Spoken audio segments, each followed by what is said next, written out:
आपल्या संबंधित कामाचे कॉन्ट्रॅक्टर, उपस्थित सर्व बंधू भगिनी आणि माझ्या युवक मित्रांनो, आपल्या सर्वांच्या दृष्टीने एक महत्त्वाचं विकास काम आता मार्गी लागलं आहे. आपल्या सर्वांच्या उपस्थितीत मी मगाशी सांगितल्याप्रमाणे भूमिपूजन झालेलं आहे. आदरणीय मुख्यमंत्री आणि उपमुख्यमंत्री महोदयांच्या उपस्थितीत ऑनलाईन पद्धतीने आता कार्यक्रम होणार आहे.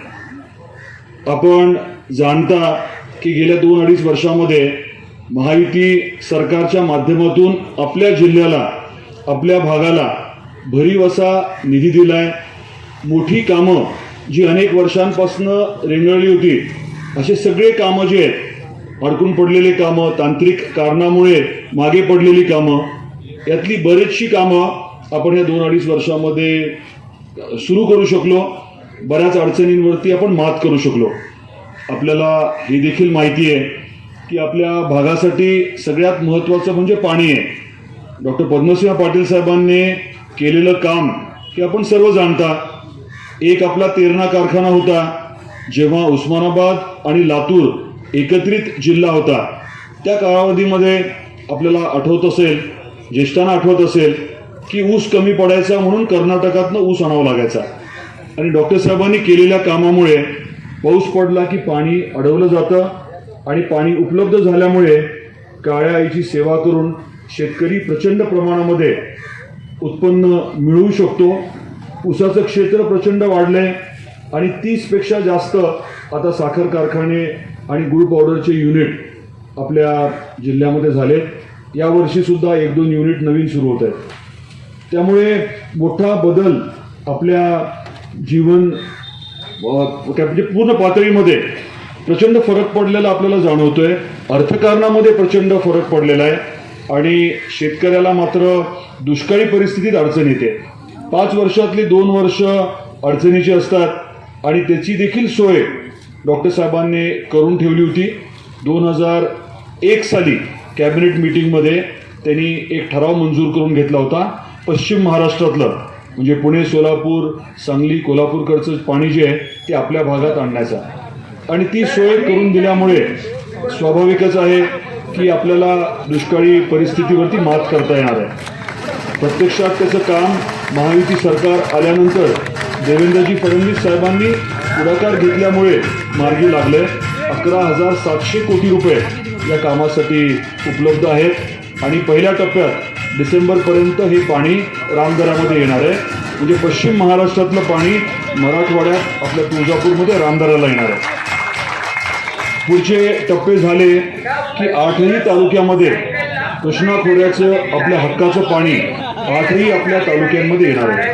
त्यामुळे हे मोठं काम मार्गी लागले. आपण रेल्वे आणतोय, रेल्वेचं काम आता सुरू झालंय. आपण हेही जाणता की मेडिकल कॉलेज व्यवस्थित सुरू झाले.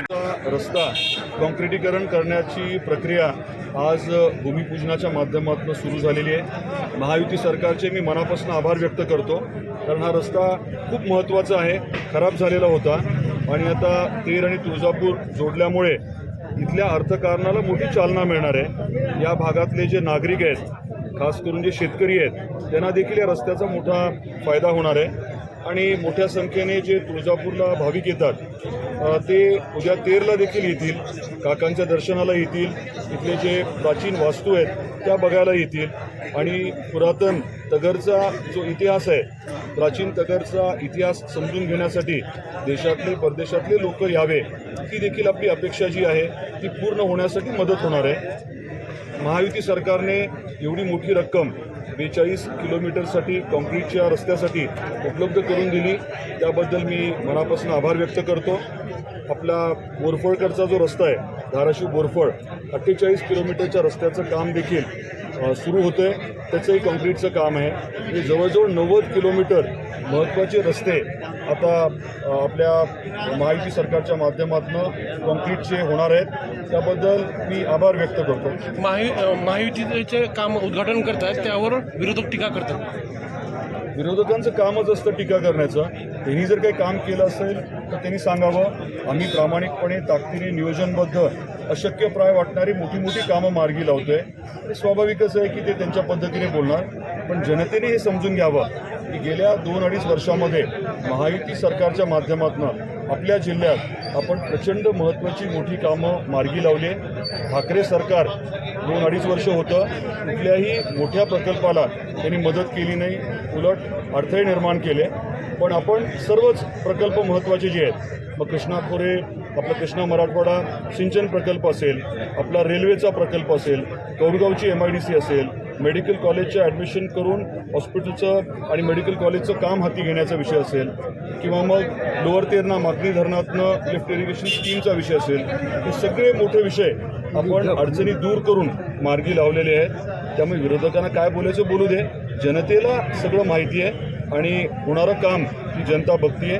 याच्या माध्यमातून आपल्या जिल्ह्याला प्रचंड आर्थिकदृष्ट्या चालना मिळणार आहे, रोजगार निर्मिती होणार आहे, उद्योग येणार आहेत आणि दरडोई उत्पन्न जे वाढवण्याचं आपलं उद्दिष्ट होतं ते पूर्ण व्हायला मोठी मदत होणार आहे. विरोधकांच्या टीकेचं राजकीय टीका असते, पालकमंत्री त्याच्या प्रमुख उपस्थिती त्यांची, पण ते नाही म्हणजे काही वैयक्तिक कारणे तुमचं त्यांच्याशी काही बोलणं झालं का पॉलिटिकल आणखी तितकं मन जुळली नाही? पॉलिटिक्सवरती आज ते बोलायची गरज आहे असं मला वाटत नाही. आजच्या कार्यक्रमाला गैरहजर का म्हणजे काही नाही, त्याबद्दल पालकमंत्री सांगतील ना, मी कसं सांगणार. तुमचं काही बोलणं झालं का या कार्यक्रमाला का नाही आलं, येत आहेत का नाही येत आहेत असं काही? तर तसं काही कसं प्रोटोकॉल वाईज प्रत्येकाने उपस्थित राहणं अपेक्षित असतं. मी सोडलं तर कोणीच उपस्थित नाहीये. तुम्ही पालकमंत्र्यांचं नाव घेताय. हे एवढं मोठं विकास काम होताना, कोट्यवधी रुपयाचं काम होत असताना इथल्या भागातल्या लोकांना प्रचंड फायदा होणार आहे हे माहिती असताना समजा कोणाला काही अडचण असेल नसतील आल्या.